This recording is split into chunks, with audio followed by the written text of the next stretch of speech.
Isa ka rin ba sa mga nagtataka kung bakit kunti lang ang mga suntok na binitawan ni Morojo na Akmadalib kontra yan kay Naoya Inoue? Well, narito mga kwento ang kasagutan dahil si Akman na mismo ay may panibagong pasabog na naman sa nangyaring laban nila. Pati nga ang coach ni Akmadalib ay nagulantang. Narito ang buong kwento.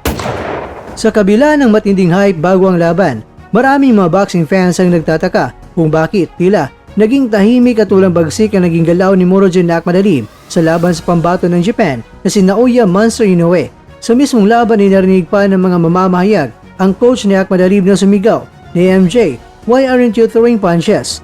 Ngunit sa halip na magpakawala ng mga suntok, nananatiling limitado at halos walang tugon ng dating world champion mula sa Uzbekistan. Agad naman na nagtaka ang mga taga-subaybay kung nasaan ang sinabing game plan ng kampo ni Akmadalib. Bago ang laban mga kwento, maring sinabi ng kanilang team na may nakahandang estratehiya para pabagsakin si Inoue. Subalit, matapos ang laban ni Yaba, ang latang iyon ay tila naglahong parang bula. Sa pag-uwi sa Uzbekistan ni Yaba, doon na lumabas ang mga tunay na dahilan kung bakit hindi nagawang ipinakita ni Akmadalib ang kanyang tunay na kakayahan. Sa hindi inaasahang pagkakataon na kung saan biglang pumayag sa panayam itong si Coach Antonio, ang pangunahing tagasanay ni Akmadalib, sa post-fight conference matapos ang laban na wala siyang naging pahayag. Ngunit sa pribadong interview, inamin niya ang hirap ng kanilang sitwasyon. "Aminado ako, alam kong may bilis at footwork si Inoue," ani ni Antonio, kaya sinabi ko kay MJ na kailangan niya maging agresibo, na kailangan mag-counter. Pero dahil anong sigaw ko, hindi siya gumagalaw. May mga pagkakataon pa na pwede siyang bumawi, lalo na kapag tinutulak siya ni Inoue pero hindi siya nagbitaw. Hindi ko alam kung dahil ba nagulat siya sa bilis ni Inoue o dahil wala siya sa tamang kondisyon. Samantala, itong si Akmadalib mismo ay muling hinarap ang media matapos makabalik mula sa pagkain ng kebab kasama ang ilang kaibigan. Doon ay namin niyang hindi niya naipakita ang kanyang totoong galing. Magaling si Inoue at mabilis, pero sa tingin ko, hindi naman siya lumampas sa inaasahan ko. Ang problema, hindi ko naibigay ang lahat-lahat ng kaya ko. Kulang ako sa paghahanda. Gusto ko talaga na mabigyan ako ng sapat na oras sa warm-up bago ang laban. Ngunit mga kwento, ang pinaka nakakapagtataka para sa mga manunood ay ang itsura ni Akmadalib sa bawat round. Ayon sa mga mamamahayag, tuwing bumabalik siya sa kanyang sulok o sa corner, blanko ang kanyang tingin at hindi sumasagot sa mga utos ng kanyang coach.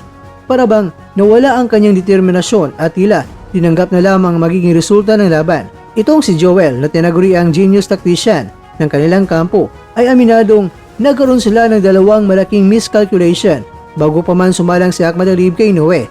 Una, ang bilis at footwork ni Inoue na hindi nila lubos na natansya. Pangalawa, ang kakulangan ng oras ni Akmadalib para maganda matapos ang kanyang nakarang laban. Kaya pala mga kwento, pinaghalong kakulangan ni Akmadalib sa paghahanda na discarding taglay ni Inoue na hindi basta-basta lang naatakihin si Inoue, kaya hindi na malaya ni Akmadalib na halos depensa na lang ang mas nagagawa niya habang tinatansya pa kailan magbitaw para madali niya itong si Inoue.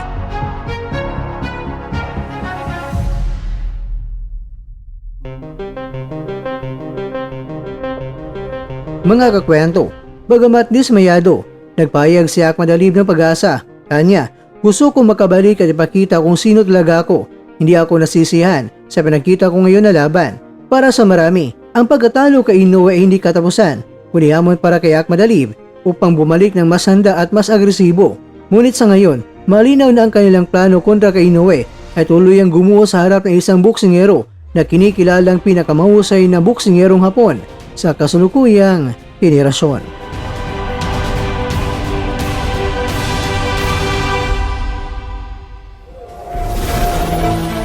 At dyan, nagtatapos ang ating kwento.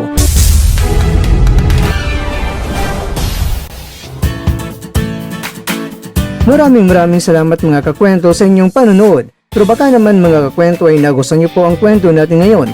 Baka pwede niyo po akong mabigyan dyan ng like, subscribe at pa-click na rin sa bell button.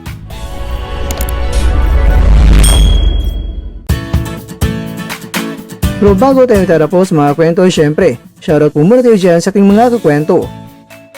Kay kakwentong Jonathan Laurico, kay kakwentong Carlos Cruz Jr., kay kakwentong Norman Angelo, at kakwentong nanonood ngayon, shoutout siya dyan. Bueno, hanggang dito na po muna ang ating kwentuhan, at abangan nyo na po ating susunod na video. At dito na po yan sa isang channel na kung saan maaring ito'y mga kwentong di pa na kwento sa inyo.